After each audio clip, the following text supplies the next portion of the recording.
monde. Ce matin, le gouvernement du Québec a annoncé l'implantation progressive du test génomique prénatal non évasif au programme québécois de dépistage prénatal. On est avec nous Dr François Rousseau pour nous en parler. Bonjour, Dr Rousseau. Bonjour. Est-ce que vous pouvez nous en dire plus sur vos fonctions actuelles au CHU de Québec? Oui, alors je m'appelle François Rousseau, je suis médecin biochimiste dans le CHU de Québec et je suis le responsable du projet Pégase. Bonjour. Donc, parlez-moi du test génomique prénatal non évasif. C'est quoi au juste?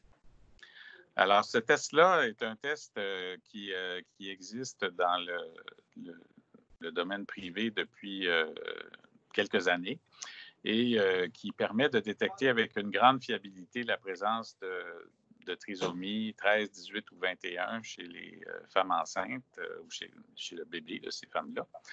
Et qui est facile à réaliser parce qu'il se fait à partir d'une prise de sang où on analyse des fragments d'ADN qui proviennent du bébé, mais qui circulent dans le sang de la mère. OK. Puis quels sont les avantages de ce test-là? Alors, ce test-là, il a l'avantage, un, d'être facile à faire parce qu'il ne demande pas de prélèvement compliqué. Et deux, il est aussi avantageux parce qu'il est extrêmement sensible et capable de détecter presque tous les cas de trisomie 13, 18 ou 21 qui seraient présents chez le fœtus pendant la grossesse. À partir de la 10e semaine de grossesse, ça marche très, très bien.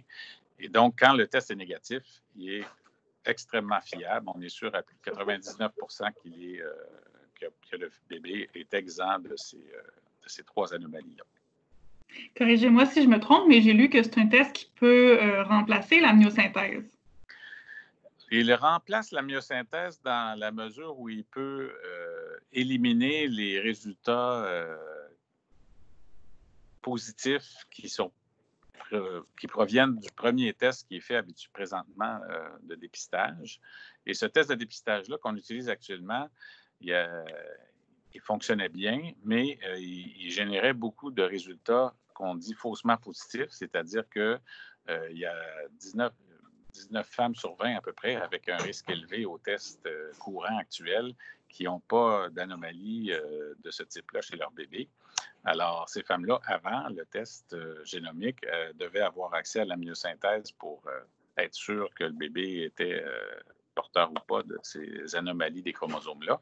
Alors que le nouveau test génomique, il permet, avec une simple prise de sang, de vraiment savoir si le bébé a vraiment une anomalie ou pas. Donc, c'est un test qui est très utile parce qu'il va permettre à presque plus de 90 % des femmes d'éviter l'amniosynthèse lorsqu'ils ont un risque élevé au dépistage habituel.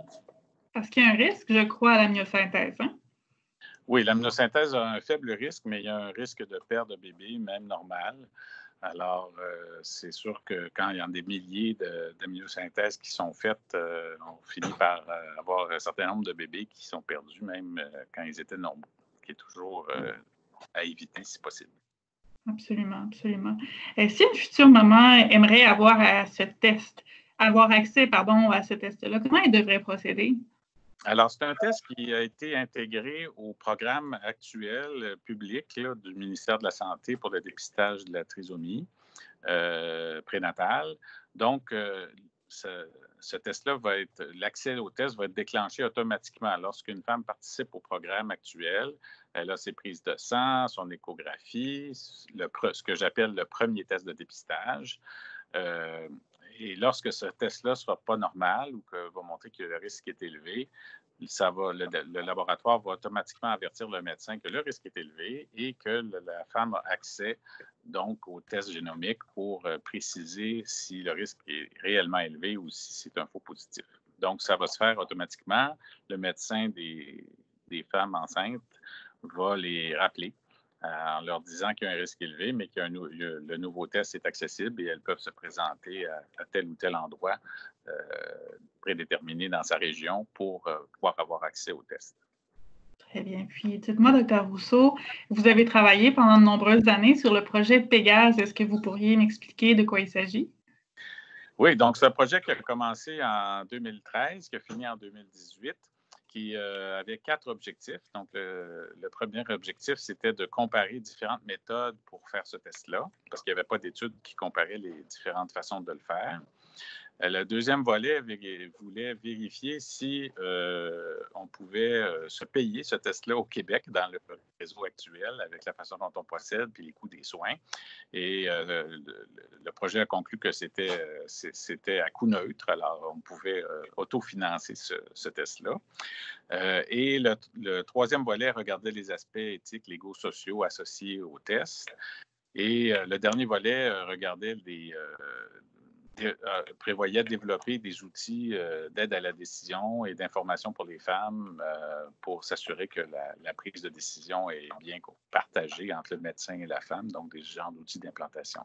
Fait que c'est un projet qui réunissait plus de 30 chercheurs dans 12 universités partout au Canada puis dans 4 pays européens. Donc, c'était un projet pas mal d'envergure.